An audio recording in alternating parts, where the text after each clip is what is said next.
What's up tol? Isang mapagpalang araw sa inyong lahat mga tol. Tuloy pa rin ako sa paglalakbay. At nakontak na pala natin sila Brad EG at si Brad Julius. Nagkontak kami mga tol. At binigyan nila ako ng location na doon kami magkikita. Ang problema ay hinahanap ko pa yung location na yun. At kasi kung saan saan na kami napadpad mga tol. At sana makita natin sila kaagad. At sama-sama kami para makita rin yung iba naming kasamahan. Sobrang nakakapanghina po ng loob dahil hanggang ngayon wala pa tayong update doon sa mag-ina ni Bradley. Ngunit patuloy tayong makikipaglaban mga tol hanggang mag-success tayo sa mission natin. Kaya unang-una sa lahat, gusto kong magpapasalamat sa walang sawa niyong suporta at sa walang sawa niyong pagdarasal. At unang-una, shoutout na rin po pala kay Ate Chi at Tita Hilma, kay Mama Rosie at kay Mama Vilma at kay Lynn at kay Mama Milani at sa lahat-lahat po ng sulit nating taga-subaybay at sa lahat-lahat po ng nagmamahal sa buong Team Pugi. Shoutout po sa inyong lahat at mag-ingat po kayo tol kung nasaan man kayo ngayon, nasa trabaho man kayo at kung anong oras nyo ito mapanood. At sana gabayan ko kayo palagi ng Panginoon at more blessings and God bless sa lahat-lahat po. Lakbay pa rin tayo tol. At hindi tayo titigil hanggat hindi matapos tong mission na to.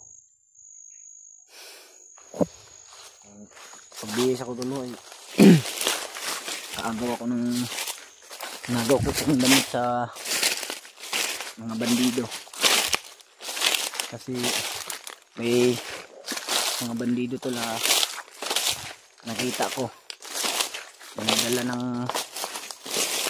sako at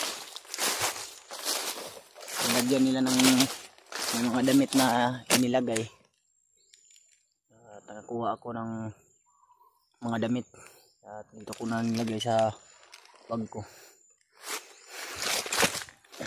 Grabe yung ulan dito mga tol at muntikan pa akong nahuli kagabi.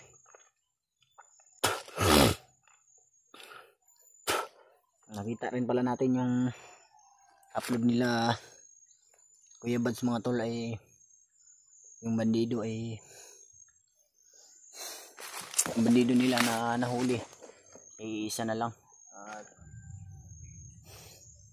untusan nilang bumili ng pagkain at sa tingin ko naman napagkatiwalaan nila dahil bumalik naman yung bandido. So yung bandido ay tamang masid rin sa mga iba niyang kasamahan. Yun yung nakita natin sa video nila mga tol. At yun yung sinabi ni Brad Buds. So sana lang makita natin sila. O kahit sino man yung mga ngailangan ng tulong natin tol, ay hindi tayo mag-atubili na tulungan. Dahil sa ngayon talaga tol sobrang dami talagang problema. Pero pilit nating nilalabanan kahit pagod yung katawan natin, kahit may masama tayong nararamdaman o masama yung pakiramdam natin, ay hindi tayo titigil pagkat kailangan rin natin. Hindi rin tayo, marami rin nagre-request sa akin na baba na lang muna. Hindi naman natin pwedeng gawin nun tol dahil wala pa tayong update ngayon sa mag-ina. Hindi natin pwedeng gawin na bumaba tayo dahil mahirap na, baka ano yung gawin sa bata o sa mag-ina ni Bradley, baka kaya nagmamadali kami kahit na ano man yung sakit o mararamdam ng katawan namin, pinipilit namin para madali lang mailigtas ang bihag. Alam naman natin na katawan lang talaga natin yung puhunan, pero wala tayong magagawa. Tungkulin natin to na makatulong o matulungan yung mga nangangailangan. So ngayon tol ay parang uulan na naman, pero ayos lang. Kailangan nating makalakad kaagad upang mapuntahan natin yung location na pinag-usapan.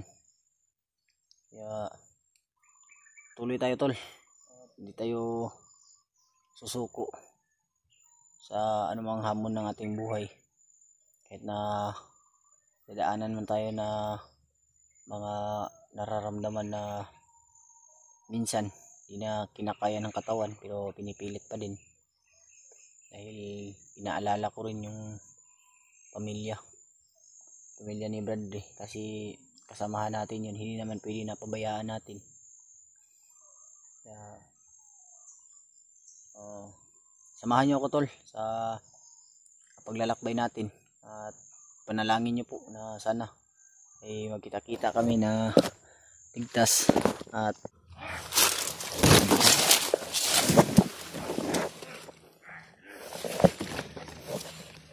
mga bandido. Tuhan.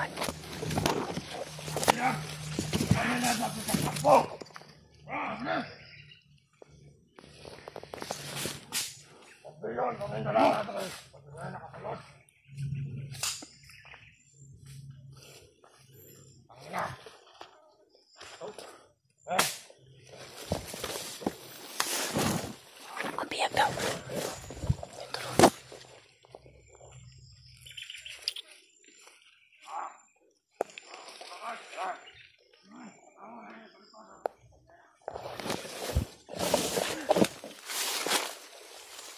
Bihag daw mga tol ay nilipat sa kabilang kampo. Hindi natin alam kung saan kampo.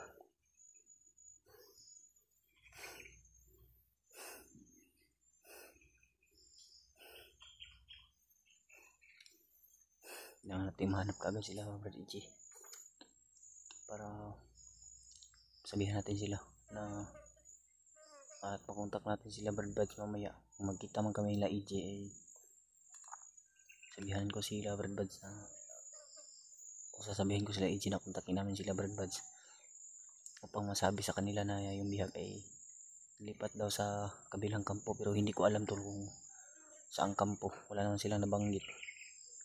Kailangan natin masigurado, at sana makahanap pa tayo ng o makakuha pa tayo ng mga impormasyon galing sa mga bandido. Buti hindi ako nakita ba.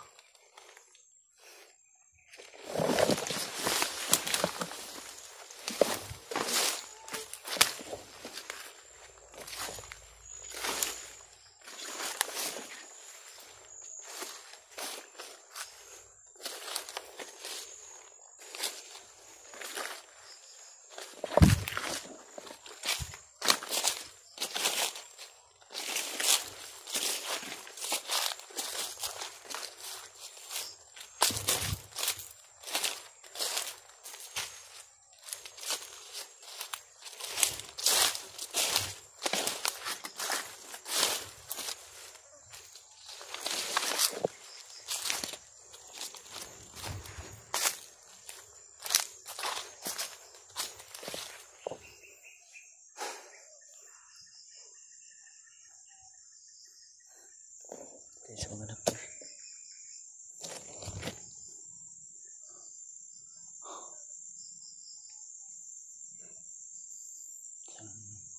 Sana manap natin kaagad yung location na sinid nila Brad Julio sa akin upang magkita-kita kami.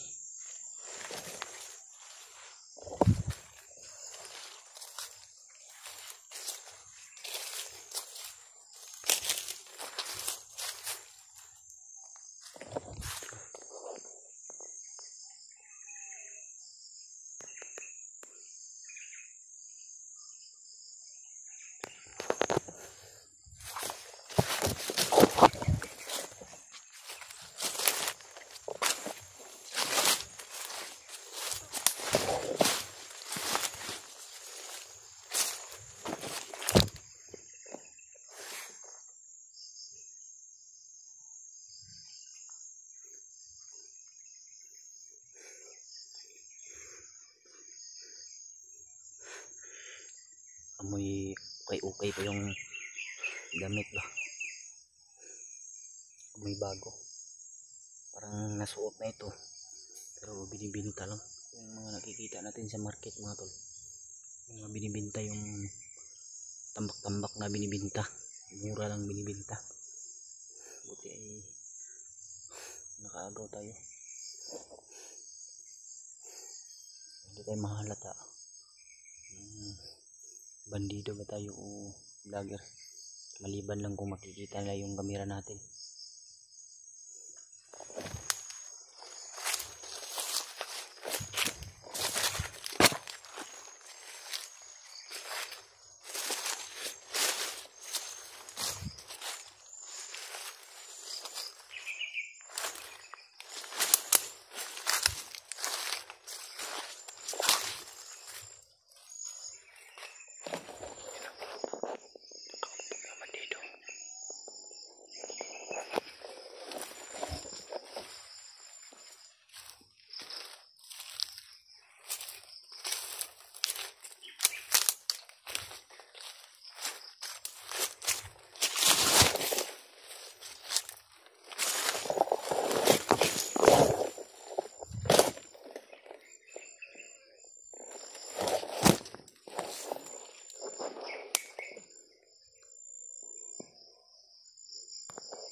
May pinag-usapan sila ba na pero hindi natin marinig.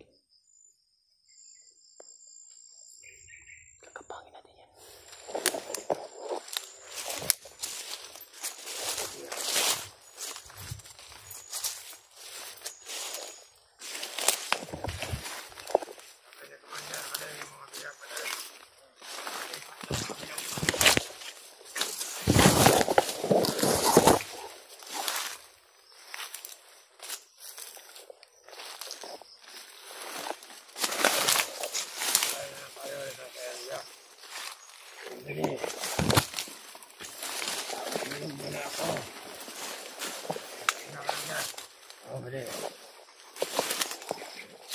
Mamayang gabi, ilakad na tayo. Tulong mo na ako dito. Commander, ilakad tayo.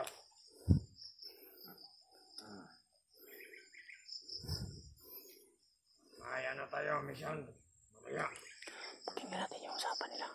Kuha tayo ng mga pagkain. Pagnanakaw tayo. Pagnanakaw na sila tol. Kukuha na sila ng mga pagkain. Tulog mo na ako ulit. Ayaw dyan. Tulog mo na dyan. Ilang mo na yung katawan mo para mamaya ganado ka. Okay. Parang malaki mong tanda yun, truck. Kunin natin yun. Malaking truck daw, kukuha nila ng mga pagkain. Nakaw tayo. Okay natin lahat. Tama. Dapat yan ang inuna na commander. Dapat kuha tayo ng mga babae, ng mga dalaga ba? Bukan yun, mali. Yun ang gusto ko. Masaya rin yung mga takuhan niya. Pakikinggan muna natin yung usapan nila. Masaya rin tayo, mga alak. Bili tayo ng mga alak. Mainom tayo. Tulong muna ako. Matagal na tayo hindi nakainom dahil sa mga preset ng mga vlogger na yan. Gede.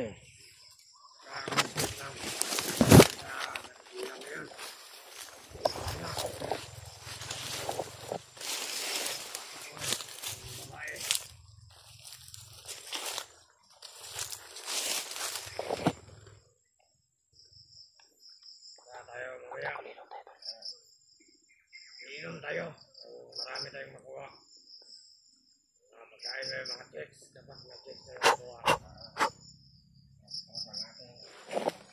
5 checks lang. Hindi na. Sige, hindi na. Tulog ka.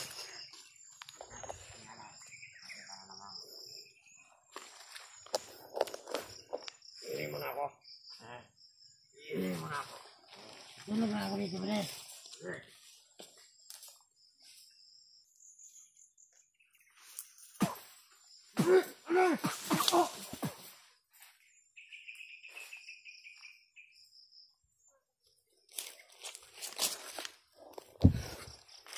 No.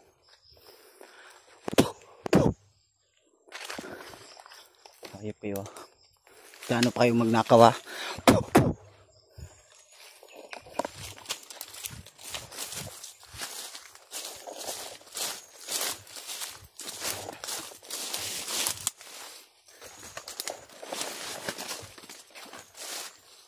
Gaano pa silang magnakaw to. Kasi hindi silang makatumboy sa atin. Nagtanta yung isa ba? Kala niya ano yung pumatay sa kasamahan niya. Hindi niya alam yung gagawin.